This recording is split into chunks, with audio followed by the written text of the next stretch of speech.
I'm in a very good mood right now, everyone.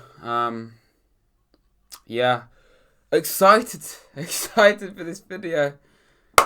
20th, I said Fulham and they were actually 18th. So I got one thing right. I said they'd be relegated and they got relegated. Lack of goals was quite a serious issue for Fulham this season. Bobby Reid was their top scorer, 7. Mitrovic, who normally is so deadly in front of goal, regardless of the level that he's at, only scored 4 goals. They just need a bit of stability now, Fulham, because in the last 4 years, 2 promotions, 2 relegations. Do you really want to be the definition of a yo-yo club on repeat? I wouldn't. I mean, I don't really have the choice because Forest aren't going to get promoted or relegated because we're destined for Championship football forever, so, you know. 19th, I said West Brom. Where did they come? 19th, correct. I said it at the time though, if they get relegated, it's what they deserve. Because why would you sack Slaven Bilic? He literally got that team into the Premier League, he rebuilt them, got them back up. Big Sam may not have been relegated, but he has now. He was never going to do any better than Slaven Bilic could ever do. It's a ridiculous move. 18th, I said Aston Villa, and they were actually 11th. I don't know what I was thinking. They may have finished 17th last year, so it makes sense to put them just one place below that in the relegation zone. But they signed the best right back in the entire country, in the entire land. That should have been enough to say they're going to stay up. Forget he's got no Prem experience. He's good enough for it. 17th, I said West Ham United. 11 positions out. They were 6th. They were 6th. Souček, Kufal, Rice, Bowen, unreal side, and on paper you wouldn't really expect it, but what an absolutely unreal job they've done. It's good to see West Ham finally actually achieve something, because every year they have a squad that could quite easily do exactly what they did this year, and they just always find themselves in relegation scraps, and it's great to see them actually have a bit of success for once. In 16th, I put Brighton and Hove Albion. So for starters, I'm predicting 2 teams at once to finish in the same position. Bit of a stupid move that, but I got it right. They finished 16th. They definitely need to get a new striker next year because everyone looks at XG. I know I'm being really, really smart now talking about expected goals, but XG suggests that they should have finished in 8th. Get a striker, lads. 15th, Crystal Palace. They were actually 14th. I mean, that's about standard really, isn't it, for Crystal Palace? The definition of mediocre yet again from them. No Roy Hodgson. I think Palace fans are pretty happy about that because his football, it may get results, it may keep them up, which is ultimately what they want to do at the very minimum, but it isn't that exciting. I think everyone could admit that. 14th, I said Leeds. They were actually 9th. Okay, that's a little bit of a bad one really, isn't it? What I find funny about Leeds though is they're just so inconsistent. They'll go from like beating Newcastle 5-2 to losing 6-2 to Man United. Okay, right. If they can sort their consistency out, I think they could definitely push for Europe in the not so distant future. 13th, Newcastle. They were actually 12th. Please explain on what planet, how did Newcastle United under Steve Bruce finish in 12th? Thank Joe Willock for carrying you, basically, Steve Bruce, because without him next season, you're going to struggle, to be honest, unless you can find someone as good as him, which I doubt. 12th, I said Sheffield United. They came rock bottom, which is 20th in the table.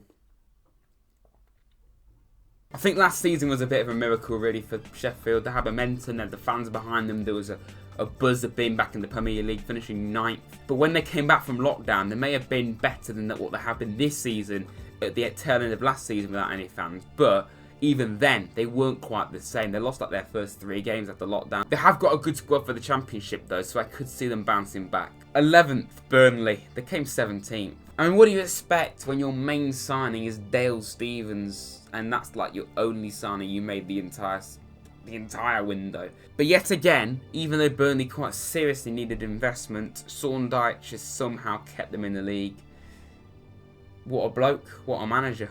That's all I say about him. 10th place, I said Southampton. They actually finished 15th.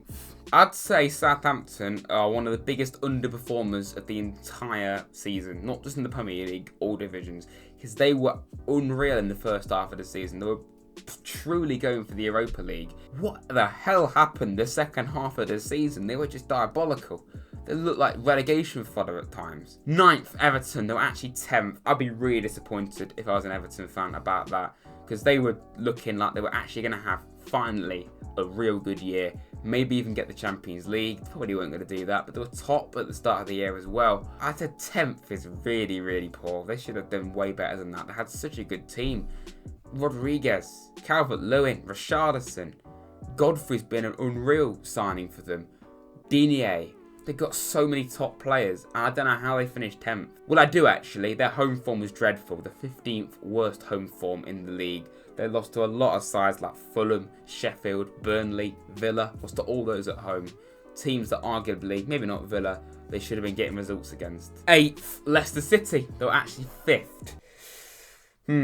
I thought the fact that they bottled top 4 last year was the reason why they'd drop off a little bit, because they'll then be in the Europa League as well. But what do they then go and do?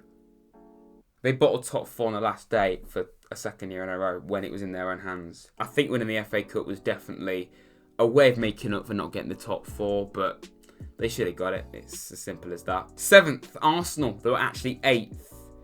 And that's polite on them, to be honest, because Arsenal were shambolic. Their form suggests that the second half of the season they were actually very good, but that's the second half of the season, not the entire year. It's quite important you do it for the entire season, to be honest. I think the only positives from this season is the likes of Saka and Smith Rowe. They're the only true bonuses I can find from Arsenal's season, to be honest. Okay, this is a bad one. Wolves, I said they'd be 6th, and they were actually 13th. Is there such thing as third season syndrome? That's basically what they did. 2 back-to-back 7th places, a European campaign to this. You can kind of understand why it's happened, though. They lost their star man in Jimenez, and I've said, and loads of people have said for years, if they lose Jimenez, they're done for, and he's been out since November. Lack of fans, I think, seriously had an impact. Also selling Jota as well. It all kind of added up for Wolves, and they now lost Nuno. It's going to be quite interesting to see who's going to come in. Could even be Sabi Lamucci, apparently. 5th, I said Spurs, and they were actually 7th. I mean, I think Forest are a banter club. I think Spurs are up there with the Premier League equivalent, to be honest. They sacked one of the best managers of all time 6 days before a major final. You're desperate to win a trophy, so you sack one of the most successful managers of all time. They're now in a situation where their star man wants to leave. Can you blame him in the slightest? No. They're going to be in the Europa Conference League, whatever the hell that is. It just seems like another pointless losers competition.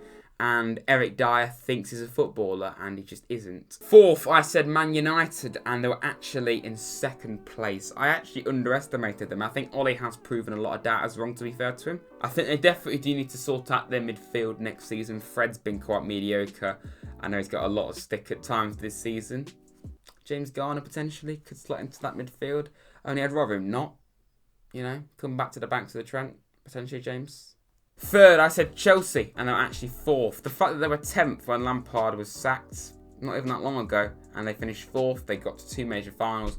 Thomas Tuchel has done an absolutely unreal job. 2nd place, I said Man City, and they were actually 1st. They were 8th at Christmas. They didn't go top of the league until the 19th game of this season, and they won the league by 12 points.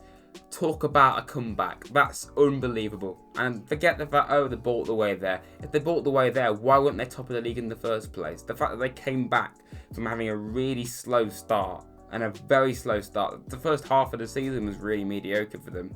You can't complain about that. Liverpool, I said they'd be 1st. They were actually 3rd. And that sounds polite, because Liverpool, very jammy. Very jammy. They weren't, from the game week 23 to game week 37, they weren't in the top 4 at all. Their home form was dreadful. They drew too many games. They had a ton of injuries. They signed Ben Davis. You would think that was going to be your saviour, and he didn't even play 1 game as far as I know. Alright everyone, thank you very much for watching. If you have enjoyed this video, please make sure you like and subscribe to the channel. Let me know any ideas in the comments below as well. And yeah, I'll see you very soon in the next video.